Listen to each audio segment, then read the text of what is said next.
With 1 week to go, Conservative leadership candidates make their final pitch to the members.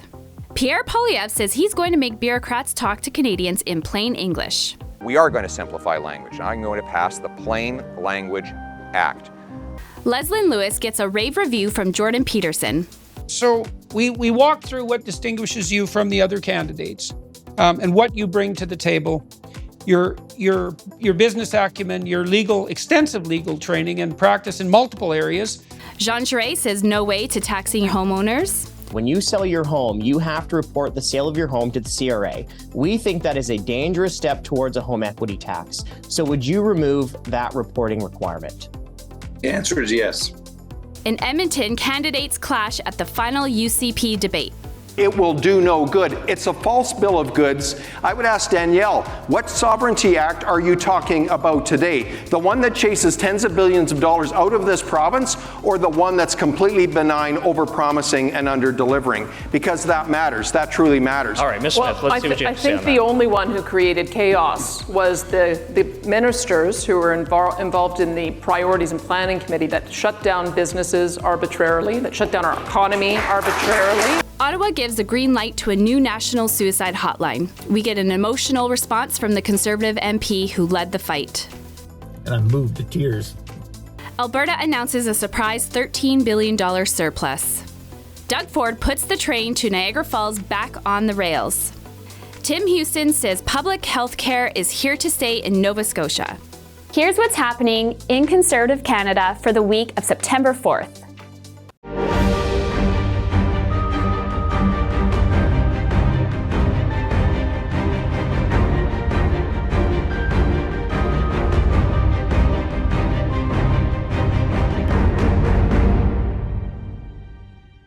Pierre Poilievre says he will pass a law forcing the federal government to talk to Canadians in plain language.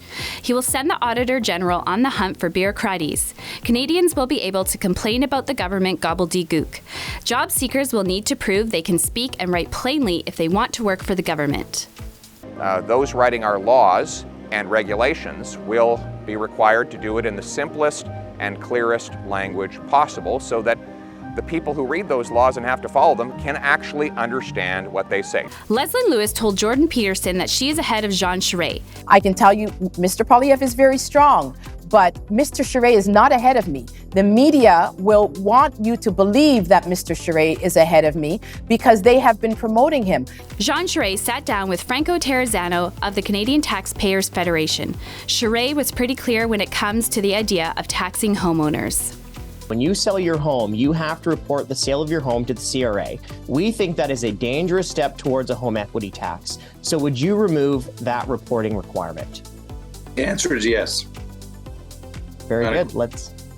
That's music to our ears. Well, Canadians have a reason to be worried that this Liberal government would look at home equity as being a target. I think they have reasons to be concerned about that. And this looks like laying the groundwork, doesn't it? And we don't need to. Scott Aitchison wrote in the Toronto Sun, when Justin Trudeau sees a political opportunity to divide Canadians, he is always quick to do so. But his inflammatory rhetoric and dehumanization of his political opponents is not without a very real cost. Newspapers across Canada gave readers a good look at Roman Baber's leadership policies and platform. In Edmonton, Danielle Smith and Travis Toews clashed with 5 other UCP candidates in the final leadership debate before members vote. Rebecca Schultz said the next election will be won or lost in Calgary. I am not ready to say goodbye to my Calgary MLAs, being completely shut out of Edmonton or being a divided party. Travis Toews put the focus on leadership. Friends, leadership matters. Track record matters. And if you want to see how somebody will lead, I would suggest take a look at how they've led. Todd Loewen talked about his roots outside of politics. I'm not a smooth-talking politician. I don't have all the flashiest policy announcements, and I'm not promising to shower everyone in cash. I'm running on my record as a Conservative in a time when real Conservative politicians seem to be hard to find. The perceived frontrunner, Danielle Smith, took a lot of heat from other candidates. She told them to bring it on. I won't be bullied and I won't be pushed around. I will stand up for you and I will always put Alberta first. Brian Jean says he can pull the team together after a tough leadership contest. I have almost 15 years of experience in politics, leading federal teams and provincial teams.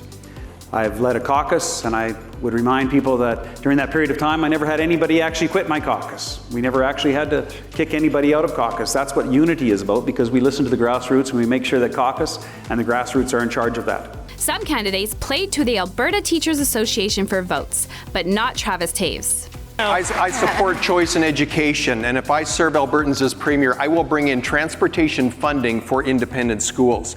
I support curriculum reform, a focus on core disciplines of numeracy, literacy, and a fact-based education. Activist ideology has no place in a curriculum. It has to be removed. If you're a member of the UCP, you can expect to get your ballot in the mail sometime after the 2nd of September. The ballot needs to be received at the UCP headquarters by Monday, October 3rd. You can also vote in person on Thursday, the 6th of October, and the winner will be announced that night at BMO Centre in Stampede Park in Calgary. Premier Jason Kenney announced that personal income tax brackets will be indexed to inflation, meaning 85,000 Albertans will pay no provincial income tax at all this year. Alberta is projecting a $13 billion surplus this year, with no plans to add nearly $3 billion to the Heritage Trust Fund. Alberta's debt is projected to be $10 billion less than forecasted in the last budget. A national suicide prevention hotline is coming to Canada next year. The CTRC announced that Canadians in crisis will soon be able to dial 988. Conservative MP Todd Doherty led the fight for the hotline. His motion in the House of Commons passed unanimously in 2020. Again, for the record, 211 is a directory. It's not even available in all regions of our country, and it's not a national suicide prevention hotline. Is the Prime Minister comfortable with telling Canadians in crisis to please hold? Honourable Prime Minister. Mr. Speaker, we need to be there for Canadians when they need us the most. It was an emotional moment for Doherty, MP for Caribou Prince George, who lost a good friend. So I'm sitting in the Canadian Tire parking lot in Prince George, and I just got word that the CRTC is going to adopt our push to implement 988, bringing 988 to Canada, giving Canada a simple 3-digit suicide hotline. And I'm moved to tears.